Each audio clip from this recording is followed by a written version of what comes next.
This is Feminist Wellness, and I'm your host, nurse practitioner, functional medicine expert, and life coach, Victoria Albina. I'll show you how to get unstuck, drop the anxiety, perfectionism, and codependency so you can live from your beautiful heart. Welcome, my love. Let's get started.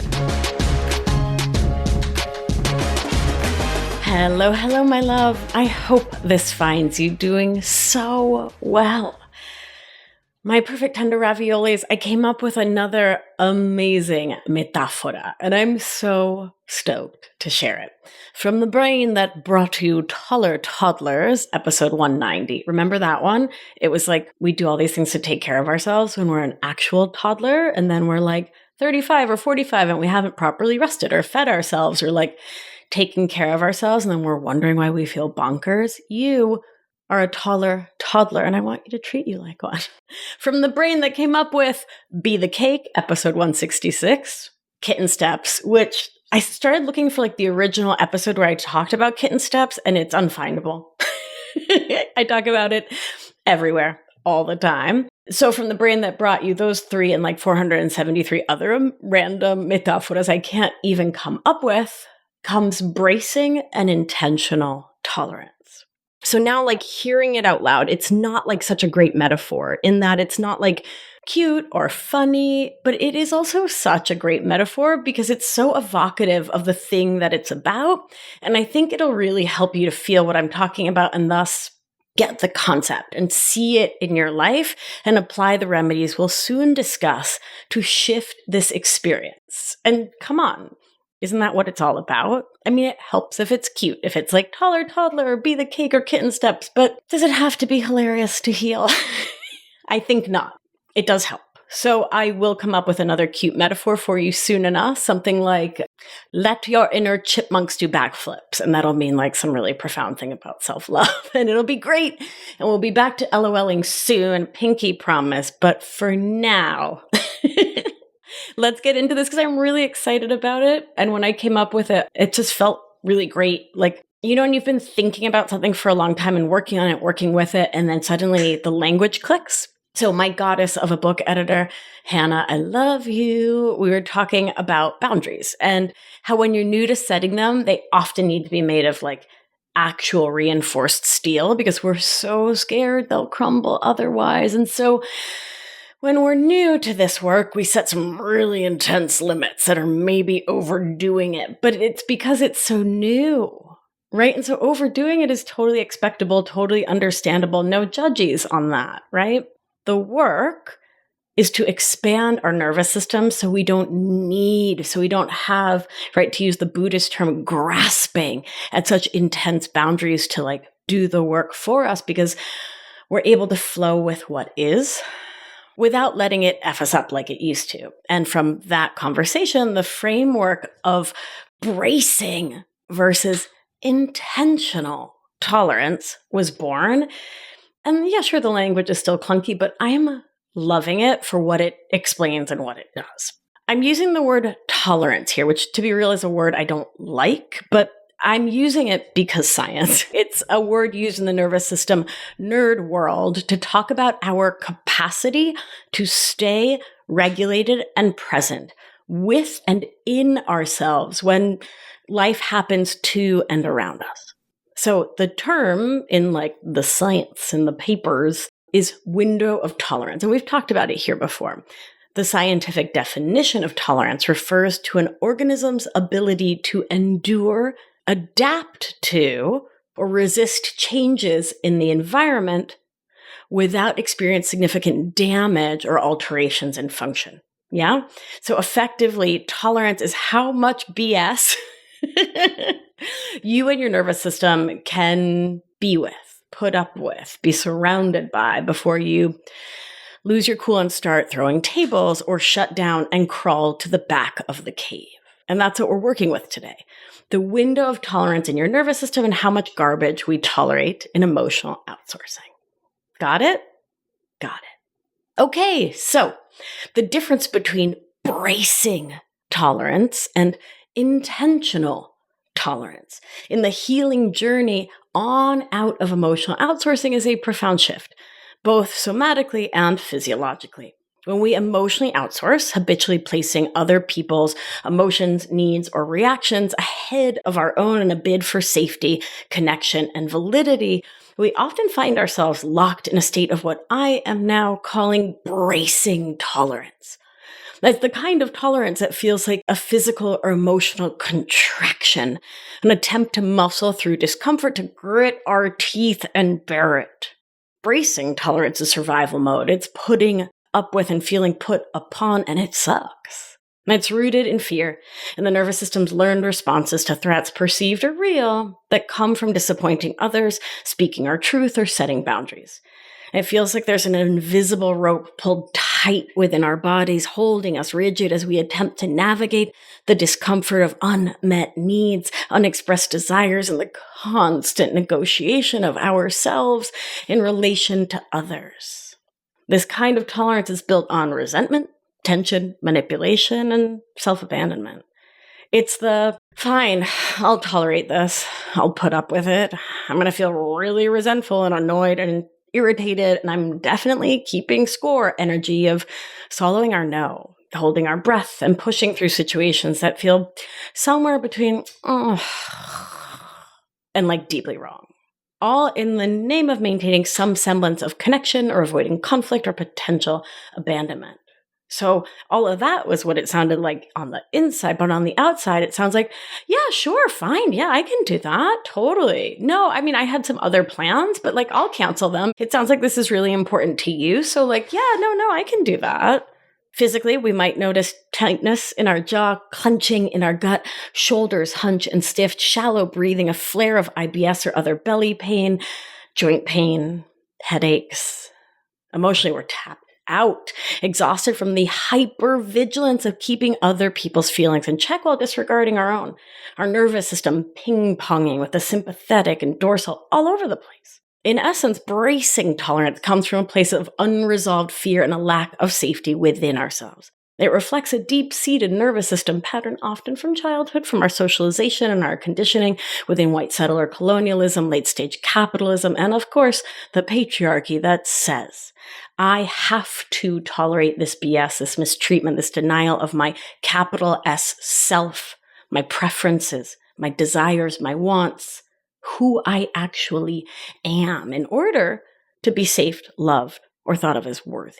Because as folks with emotional outsourcing habits, we were taught that our safety and belonging depend on accommodating others, even when it costs us so dearly. But then, as we do the work I'm always talking about here, the somatic and thought work, the breath work, the community connection, the regulation work, the work we do every day for 6 months anchored in community, slowly but surely, sometimes quickly, sometimes slowly, gently, something shifts.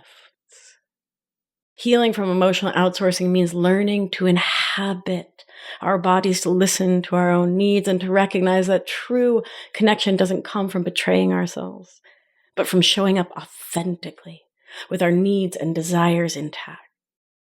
Enter intentional tolerance. Intentional tolerance is radically different. It's not even really tolerating per se, but I wanted a term that made sense and sounded cute with the former state of being, the annoying and bracing tolerance. So listen, here we are. Intentional tolerance is grounded in conscious choice and comes from a place of self-worth, resilience, self-regard, and the capacity to regulate our nervous system.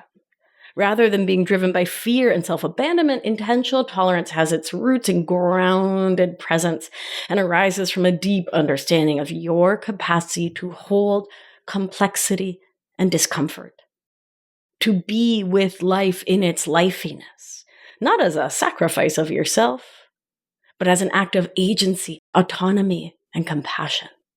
In intentional tolerance, we allow space for things that might be difficult, uncomfortable, annoying, or outside of our preference. And we do so because we choose to. Not from obligation, not because we feel we must, or from the sneakiest of all, to try to make someone else feel something. Something like beholden to us, grateful for and to us, pleased with us, etc. Intentional tolerance is not manipulative, like bracing tolerance is. It's the difference between white-knuckling through a conversation that feels invalidating and choosing to stay curious and present, grounded in your body, because you decided it's worth staying engaged for the larger context or the larger relationship, and because you no longer need to disengage from life to keep yourself safer, because you know you have your own back. You're not actually going to allow yourself to be thrown off the proverbial emotional cliff into the emotional pit of despair by someone's comments that you don't agree with, because you've done the work to expand your capacity, your nervous system to stay with you when you don't like what's going on. Nary a table need be flipped. You're able to stay chill, grounded, unbothered. And wow, is that the magic? This shift often comes with increased somatic awareness. When we heal and learn how to regulate our nervous system, we become more adept at noticing when our bodies are moving into a bracing pattern. Our muscles tighten, our breath gets shallow. That feeling that life is coming at us, happening to us, is all we can experience. We don't need a trigger warning. We need a machete to cut off anything bothersome, the F out of our lives. But with healing, we learn that rather than letting that tension run the show, we can intentionally soften us into discomfort, inviting our parasympathetic nervous system to engage, slowing our breath, long, slow out, and staying connected to our experience of self, which we know is indelible. We choose to hang out, be with, stay present with, get curious about difficult emotions, conversations, experiences, not because we need to keep someone else happy or whatever, but because we are committed to our own growth, to building resilience, to navigating life with integrity, and to building internal felt safety, which we talked about in episode 275. Intentional tolerance is the kind of tolerance that holds both self and other with care. It's the realization that I can hold space for you and me, both at once. I can listen to your pain without outsourcing my sense of worth to whether or not I can fix your problems. I can tolerate your anger, your criticism, or your fear because I know who I am in the face of it. My nervous system isn't holding on for dear life, waiting for this to end. It's grounded in the truth that I am safe to be me, even here. This shift doesn't mean we suddenly tolerate everything. Au contraire. Healing from emotional outsourcing often generally starts with learning to say, no, thank you. Oh, you want to engage in hate speech? I'm not interested in hearing it. Thanks so much. I gave her the office. You know what I mean? Like saying, no, not available, with clarity and firmness. Learning when to walk away from what no longer serves us. Relationships, friendships, relationships with parents, jobs, towns, apartments. On and on. Conversations, obviously. And in that, learning when to assert our boundaries. Super important. And it also means that when we do choose to stay in the discomfort, we do so with full awareness and intention for our own growth. We choose it from a place of inner knowing, recognizing that discomfort is not the same as danger. I'm going to say that again for the folks in the cheap seats. Discomfort is not the same as danger. And when we trust ourselves and we trust our growth and we know we have our own backs, we know we have the tools to stay present, grounded, and connected to ourselves, no matter how uncomfortable the conversation or situation may feel. So while bracing tolerance is reactive, a flinch in the face of fear, intentional tolerance is proactive. It's the embodiment of our own emotional resilience, our capacity to stay with ourselves, even when things get hard, without losing our sense of self or collapsing into the old patterns of people-pleasing, perfectionism, or caretaking that once defined our entire emotional landscape. It's the difference between surviving and thriving. Trying to control the world outside of us to avoid emotions, and trusting, knowing, believing, and living in the embodiment of the fact that we can be with all feelings And none of them are going to kill us, no matter how much it feels that way. In this new space of intentional tolerance, we learn that we are no longer just putting up with life or other people. We are navigating complexity with grace, holding space for both ourselves and others with a calm confidence that comes from knowing that we are inherently worthy, that we belong to ourselves and our beloved community, and that we can choose what we tolerate and why. Above all, I wish you curiosity, compassion, and care, and a mind, heart, body, spirit, nervous system that is truly and profoundly unbothered. That's my hope for you, my darling. Thank you for listening. Let me know if this was helpful and supportive. I'm always curious what sparked for you when we take these deep dives, and I want to hear all about it. If you are looking to live a life where you're able to be in that intentionality, in more presence and grounded okayness in your body and thus your world, you're going to want to join us for Anchored, my 6-month coaching, somatics, thought work, and breathwork community-based program where we dive deep into nervous system regulation while working to support and shift our mindset, be a loving, kind place for our inner children to land and heal, and to cultivate lives we friggin' love while leaving the old anxiety, self-doubt, and rumination in the past. We start November 4th, 2024, and this will be the last cohort of the year. So if you've been wanting to work with me, wanting to experience the massive shifts you've been hearing about from alumni who've been coming on the show, don't hesitate. The program always sells out. Always. Just facts, my darling. So if you're ready to join us, come on, let's go. Head on over to victoriaalbina.com/anchored to learn more and apply now. I cannot wait to meet you and to talk more about this wildly life-changing community program. All right, my angels, let's do what we do. Gentle hand on your heart should you feel so moved. And remember, you are safe. You are held. You are loved. And when one of us heals, we help heal the world. Be well, my beauty. I'll talk to you soon. Ciao. Thank you for listening to this episode of Feminist Wellness. If you want to learn more all about somatics, what the heck that word means and why it matters for your life, head on over to victoriaalbina.com/somatics webinar for a free webinar all about it. Have a beautiful day, my darling, and I'll see you next week. Ciao.